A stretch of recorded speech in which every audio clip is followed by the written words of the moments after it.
When we talk about DNA technology, we're really talking about one of the most transformative areas in modern biology.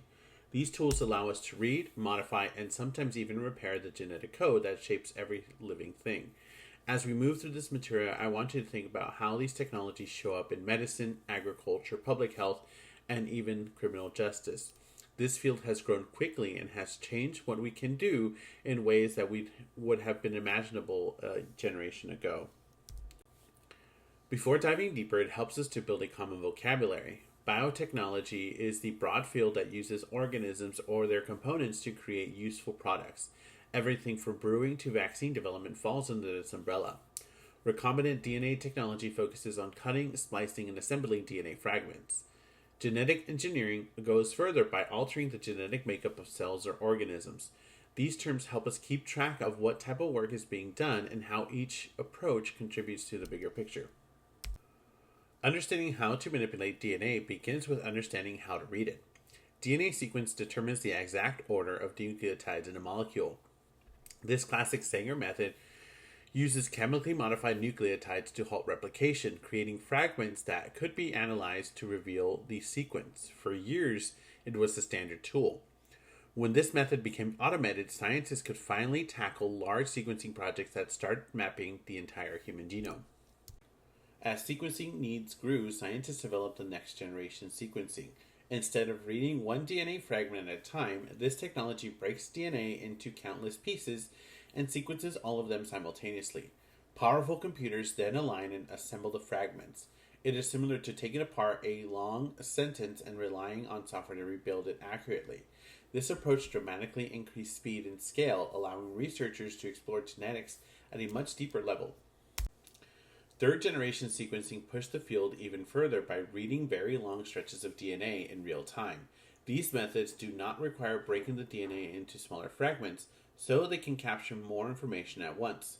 Some devices are compacted and portable, which means sequencing can happen outside the traditional laboratory. Researchers can bring these tools directly to hospitals, field sites, or outbreak regions where rapid genetic information can guide decisions.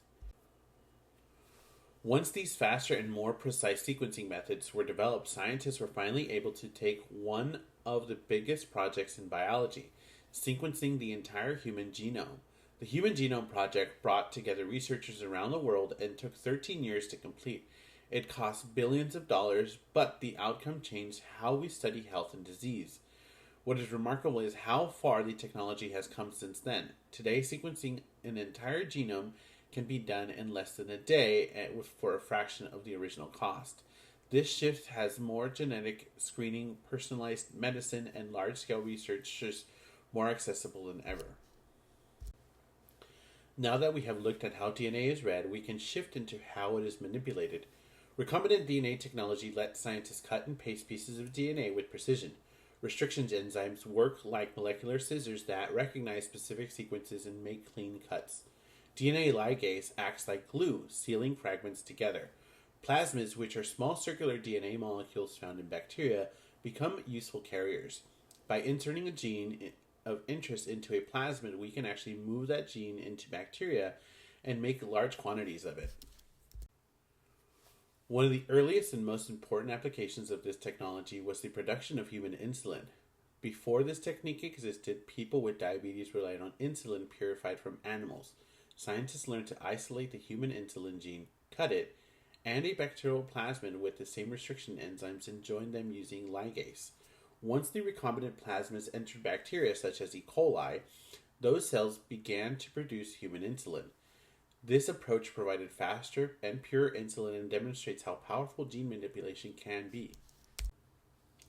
As the field progressed, researchers wanted tools that allowed more than just adding genes. They wanted precise editing. CRISPR-Cas9 made that possible. It originated as an immune system that bacteria use to fight viruses. Scientists adapted it so they can guide RNA direct to Cas9 proteins in a specific DNA sequence.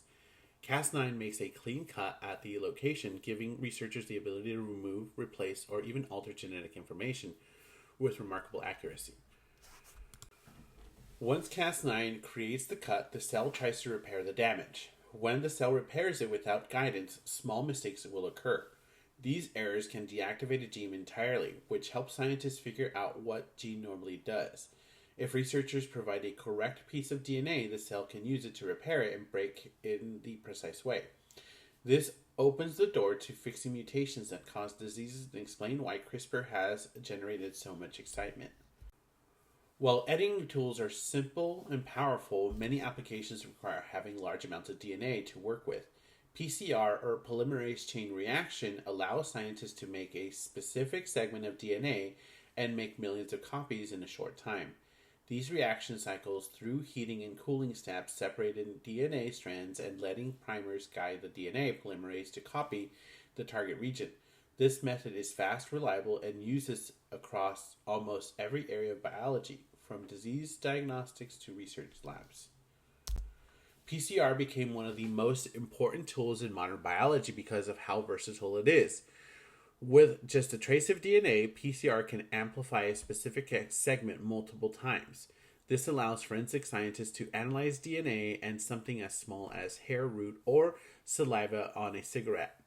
In medicine, PCR helps detect infectious organisms by finding their genetic materials even when only a few copies of DNA are present.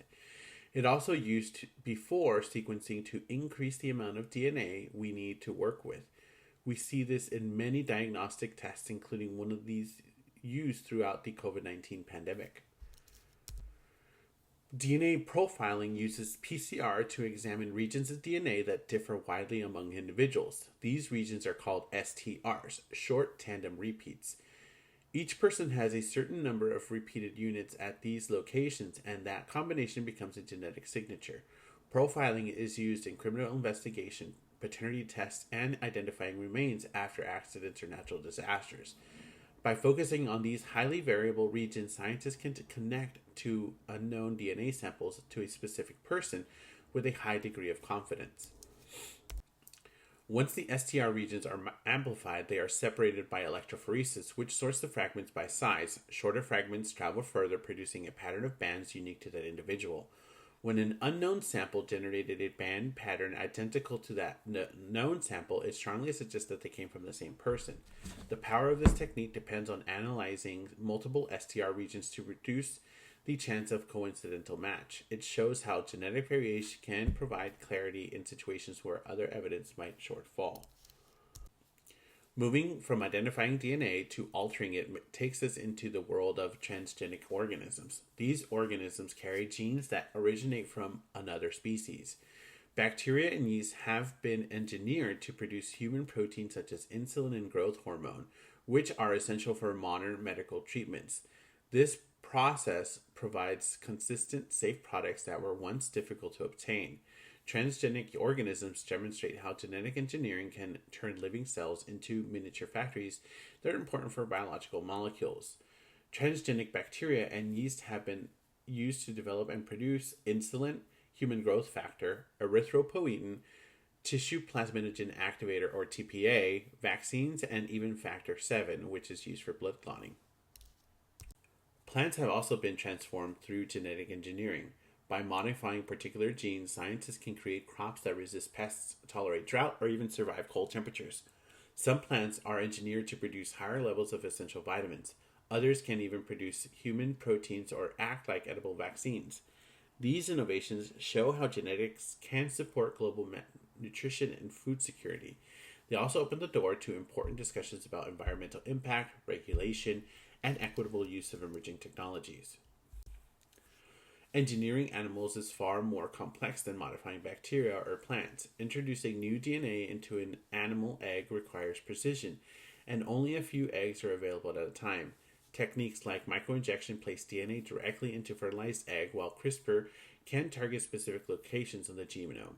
After that, the embryo must be implanted into a surrogate animal and carried to term.